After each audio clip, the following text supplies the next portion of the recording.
H.R. 1365, a bill to make technical corrections to the Guam World War II Loyalty Recognition Act. Person to the role, the gentleman from Guam, Mr. San Nicolas, and the gentleman from Utah, Mr. Curtis, each will control 20 minutes. The chair recognizes the gentleman from Guam. Thank you, Mr. Speaker. I ask unanimous consent that all members may have 5 legislative days in which to revise and extend their remarks and include extraneous material on the measure under consideration. Objection so ordered. Mr. Speaker, I yield myself such time as I may consume. The gentleman is recognized. Thank you, Mr. Speaker. I would first like to begin by inserting, with unanimous consent, revised CBO materials into the record without objections, Mr. Speaker. Without objection. Mr. Speaker, this marks the first time that I have taken to this floor to deliver remarks as a member of Congress. My constituents can attest to the fact that I have never been one to be known to shy away from a microphone. However, the gravitas of this H.R. 1365 that I bring to the floor today is of such consequence that I chose to withhold the privilege of this floor until this day.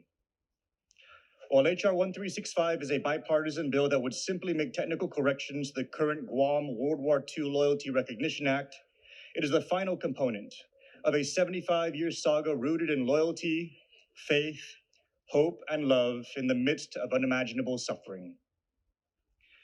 The Guam World War II Loyalty Recognition Act was passed by Congress and signed into law at the end of 2016, recognizing the sacrifices the people of Guam endured at the hands of foreign occupiers during World War II. Nearly 78 years ago, foreign enemies bombed Pearl Harbor, then made their way east, taking control of Guam from United States naval forces, many of whom were evacuated prior to the invasion. The civilian population of Guam, regarded as Americans by the enemy, were left undefended for all intents and purposes. In the 974 days of enemy occupancy, too many of the people of Guam, who today are American citizens, were injured, raped, maimed, murdered, and even forced to dig their own grave sites or those of their family and friends. These atrocities occurred due to the unwavering patriotism of the people of Guam. An 83-year-old survivor clearly remembers her family risking their lives to hide and care for the only living U.S. Navy soldier left on the island, who was tasked with sending information to our forces overseas. She shared her observations of enemy soldiers going village to village, looking for radio man George Tweed and leaving a trail of tortured and dead in their path. Another 83-year-old survivor shared how he witnessed his childhood friend beaten up every day just for looking American. One survivor, who was 5 years old at the time, testified to remembering her mother, pregnant with her sibling, after being severely beaten, hemorrhaged to a slow death while performing forced labor under the grueling sun. The baby did not survive either. Though our people experience such cruel acts, we remain vigilant with the hope and faith that the United States would return and liberate us from enemy forces.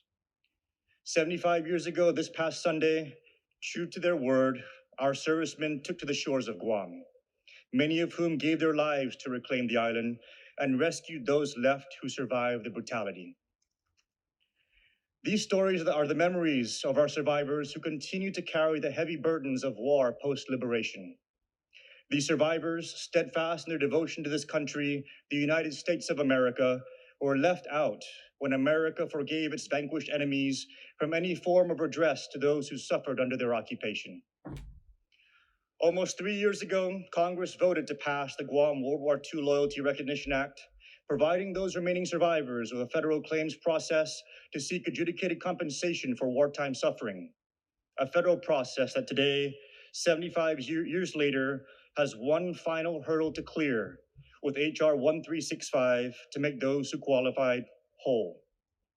Of the over 14,000 who suffered, 3,663 survivors have filed claims, with many of the nearly 11,000 having passed before this process could even begin. Nonetheless, the Foreign Claims Settlement Commission, since October of last year, has certified over 600 claims, and the Commission continues to adjudicate all claims filed. Unfortunately, pertinent technical language was left out of the original bill, preventing the Treasury from making payments for claims adjudicated and certified for compensation by the Foreign Claims Settlement Commission. H.R. 1365 makes the necessary corrections to the Loyalty Recognition Act to see Congress's intent through, and was drafted in close consultation with Treasury and the Department of the Interior to ensure the language's efficacy. Mr. Speaker, it is important to note for my colleagues that the monies used for payment of these claims does not create a new expense category for the budget. I repeat, H.R. 1365 does not create a new expense category for the federal budget. Instead, the money is deposited in the Guam War Claims Fund is funding that originates from Guam's Section 30 federal income tax transfer payments, essentially monies already due to the government of Guam. As such, funding for these claims do not represent a new expense, but a reprogramming of existing expenses. It is also important to note that these claimants are not just constituents of mine. Many claimants live in 46 other states and territories and are constituents to 265 districts across our nation. We have claimants in Alabama, Alaska, Arizona, Arkansas, California, Colorado, Connecticut, Florida, Georgia, Hawaii, Idaho, Indiana, Illinois, Iowa, Kansas, Kentucky, Louisiana, Maryland, Massachusetts, Michigan, Minnesota, Mississippi, Missouri, Montana, Nebraska, Nevada, New Hampshire, New Jersey, New Mexico, New York, North Carolina, Ohio, Oklahoma, Oregon, Pennsylvania, Rhode Island, South Dakota, South Carolina, Tennessee, Texas, Utah, the great state which my colleague this evening represents, Virginia, Washington, D.C., Wisconsin, Wyoming, the Commonwealth of the Northern Marianas, and Guam. Over these past 75 years, our World War II survivors and their families have made their home throughout this country. Notwithstanding our current political status, our sons and daughters, mothers, fathers, brothers, and sisters have died defending the freedom that liberators brought to our shores 75 years ago. While we struggle on Guam under inequities in supplemental security income, Medicaid, treaty obligations, and even basic voting rights, we remain the Sparta of America, with the highest per capita armed services recruitment rates in the country. The brutality of the enemy 75 years ago could not break the resolve of our relationship with the United States of America, and the generations since then and to this very day reflect this exemplary patriotism in our rates of service and those who made the ultimate sacrifice. Mr. Speaker, I humbly ask my colleagues for their support in passing H.R. 1365 so the greatest generation of Guam, who instilled in us this faith in American democracy, can finally receive the long-awaited closure they have been seeking since the end of World War II. As a gracious victor who assumed the responsibility for post-war peace, the passage of H.R. 1365 represents an unreconciled act of grace by the United States of America to a people who suffered for their loyalty to America. Perhaps most importantly, it represents an affirmation that while slow to turn and sometimes too slow, the wheels of justice in the land of the free does eventually come full circle.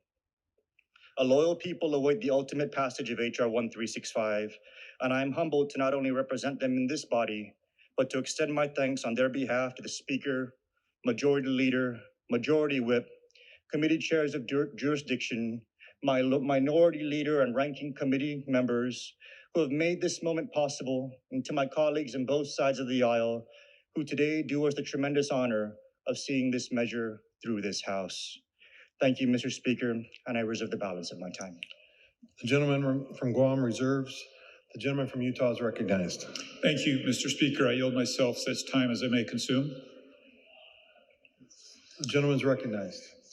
Mr. Speaker, I rise today in support of H.R. 1365. As the gentleman has so well already explained, this bill would authorize the release of certain funds from the Guam Treasury that have been set aside to pay Guam World War II survivor claims. Many individuals living on the island during the Japanese occupation suffered injury and in some cases death.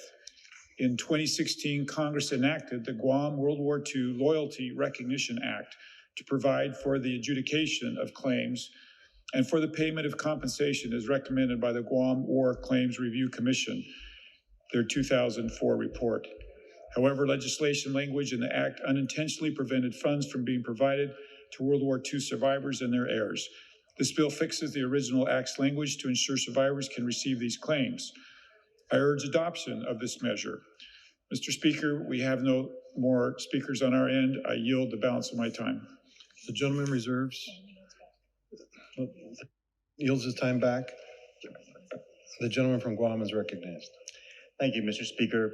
I'd like to thank my colleague from the other side of the aisle for his support. Mr. Speaker, I want to extend my appreciation to various individuals and entities for their unyielding support and assistance in pushing this bill forward. Thank you to Ms. Irene Scambaluri, an 89-year-old war survivor who flew out here on her own to take meetings at the White House and who now has a White House special assistant on speed dial. Congressman Kilili Sablan for his assistance in moving this bill through the process. My predecessors for laying much groundwork over many years that brings us to this inflection point. My leadership counterparts in Guam, the Speaker of the Guam Legislature and the Republican Party of Guam, who recognize and endorse this very important bipartisan measure. Lastly, I want to thank the senior citizens of Guam, our war survivors, whose sacrifices, patience, and fortitude have given us the strength and inspiration to bring this to a closure on their behalf. I urge my colleagues to support the legislation and I yield back the balance of my time. The gentleman yields.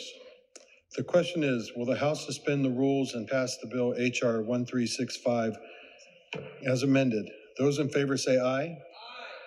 Those opposed say nay. No. In the opinion of the chair, 2/3 being in the affirmative, the rules are suspended, the bill is passed, and without objection, the motion to reconsider is laid on the table.